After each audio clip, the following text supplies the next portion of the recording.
there, beautiful people. I'm Crystal, and excited doesn't even begin to describe how I feel.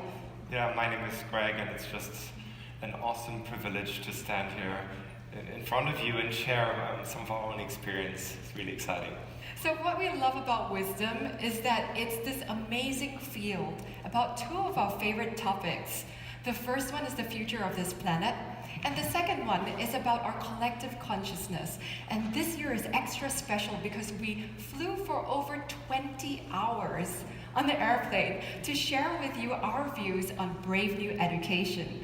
But before I start, I want to show you a little picture. So here is the map of the world. And if you look at this circle that's highlighted, more than half of the people on this planet live in that small circle. That is Asia. And despite the fact that more of this circle is sea than it is land, we are huge and we are just getting bigger, which means two big global trends that are colliding. The first one is that we are having living standards improve at a rate that's never been seen before, and that's a good thing. But the second thing is that Asians' consumption is also rising at a rate that we've never seen before, and that's really bad. Put it this way, if every person in China wants to eat fish just once or twice a week, the oceans will run dry. Our consumption levels in Asia are 1/20th of that of the US, but we all want the American dream. And who's to tell Asia that we can't have it? On one hand, the governments are saying to us, please grow, because our growth depends on you.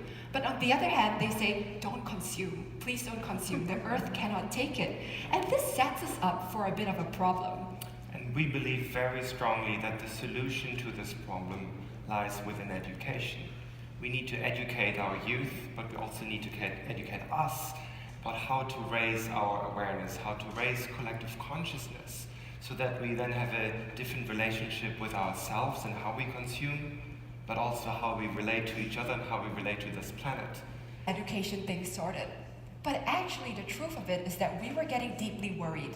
We were getting worried because students were telling us we're not prepared for the world. And we were getting worried because the employers were telling us, hey, your students have the best scores, the best grades, but they can't think. They can't react in the real world. They can't respond. And what we found is this. All the research suggests that grades are not correlated with success. What are grades correlated to? Grades are correlated with discipline, conformity, compliance. In a world, in the future of robots and automation, who's going to be better at compliance? Is it going to be a human or a robot? So this is when we realized that we have been training our youth to be obsolete. That's a scary thought. So that's when we started approaching this brave new challenge number one. What does future really mean? If we don't know what the jobs of the future are, if we don't know what the future holds for us, how do we prepare our youth for the future? So we started to speak to our youth, to ask them, hey, what do you think you might need to get ready for the world of work? And what we soon realized that was actually way beyond job anxiety. There was a whole array of much bigger problems that if they weren't addressed would really get in the way of them being ready for the future. First of all, and you're all very familiar with this, is being so distracted, finding it really hard to be in the present moment, and also the technology that can be really useful sometimes getting in the way and pulling our attention away. And then there's been a kind of paradoxical trend happening. On the one hand, we have so many connections through LinkedIn and Facebook, whatever app you're using. I might ask a student to say, I have 500-600 friends.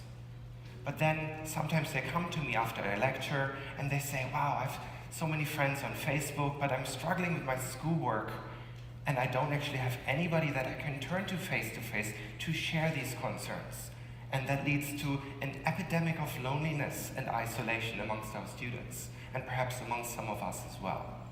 And then there's another, even more concerning trend. I'm a clinician, a psychologist as well, and I've been hearing from my clients and some students that there's an epidemic of stress and anxiety happening, worrying about not just exams and how relationships and what the future hold, but also a sense of helplessness and hopelessness that, if not kept in check, can even turn into a depression perhaps. We're seeing trends of over 30% increase in utilization of mental health services on campuses around Singapore and the world, which is really, really concerning for us. And he's this little academic in this little rabbit hole room, and he was there working on his stuff and reading, I don't know what he was reading. Anyway, so I said to him, you know, Roots and Wings, are you going to join me on this journey? And he was so excited, he perked up and he said, you know what, I think you're onto something. If we tried really hard, maybe we could get 300 students. And I was like, you got 7,000, buddy, and you start next week. So I still haven't recovered. So he's been completely traumatized. I mean, I ended up marrying the guy just to get him over this whole thing, okay? You know, I love what you're doing, but I don't think it's gonna work. And I said, why? He said, you know, that empathy thing that you taught me, that was so depressing. And I said, why? And he said, well, because the thing is that I realized the scales fell off my eyes when I learned all this stuff. And I realized that it's one thing for me to change, but what's the point if my lecturers, my professors, if everybody else doesn't understand what I'm talking about? Like, there's no point. And I heard stories from our medical students that said, yeah, you know that perspective shift beginner's mind thing that you taught me? Well, we tried that in the hospital, so I ended up with a book thrown at my head. So, you know, that's when we realized it's a whole ecosystem effort. The students cannot be at 3.0 and the management be at 2.0 and the faculty be at 1.0 resisting. We have to involve the whole ecosystem, and that's when we started broadening out the conversation, talking to government, talking to students, using different language. For instance, when we spoke to government, we said, hey, this is about workforce relevance, this is about disruption-proofing Singapore. And they were like, great, take $10 million. So when we spoke to educators, we talked about, hey, what's the relevance of university if it's not this? This is innovation. When we talked to industry employers, we said this is about prepping your talent pipeline so you won't be so frustrated when the millennials get there. But most importantly, we spoke to students and we said, this is for you. This is about meaning and joy in your life. And they loved it. So we started broadening out and working with all these stakeholders, and that's when we realized that this is what we love. So that's when we left the university and we started Forest Wolf, which is a mindset change agency that works with all of these stakeholders to speak their language.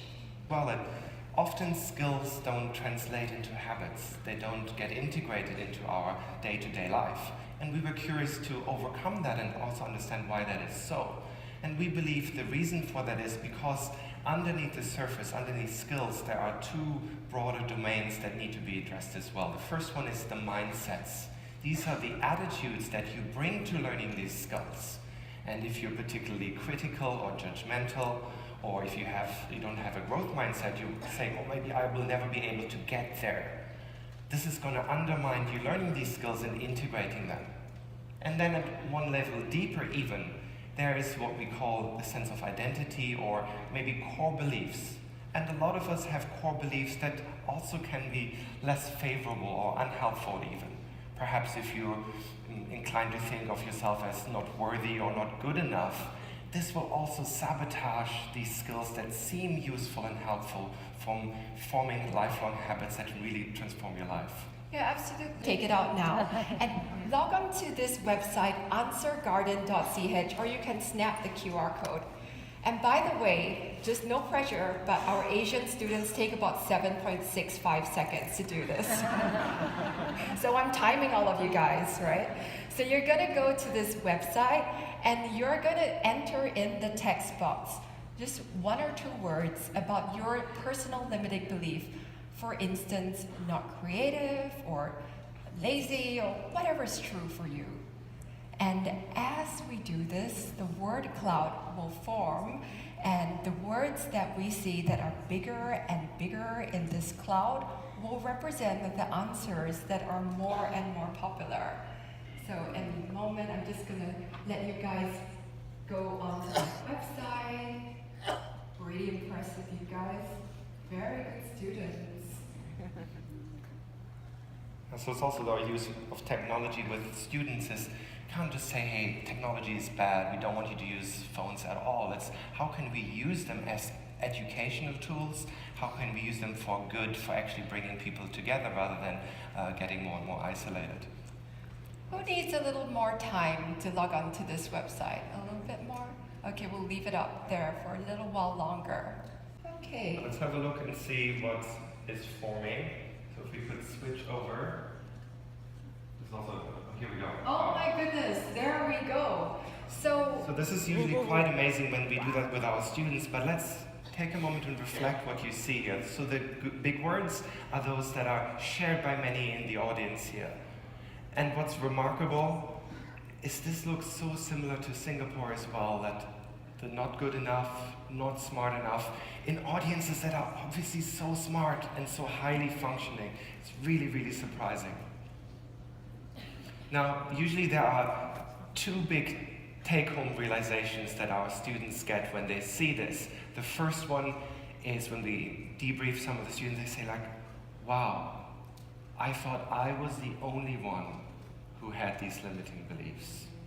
And the other is that it's actually a really liberating experience to be able to share these with everyone else. So, before we conclude, I invite you to close your eyes for a moment.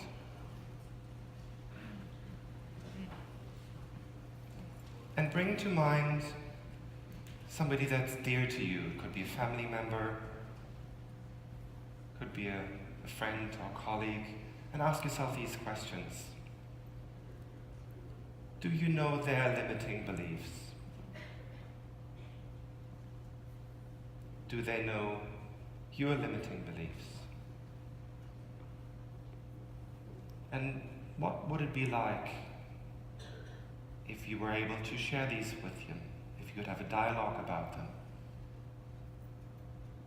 Would that impact these limiting beliefs and their power? How might that change your relationship with them?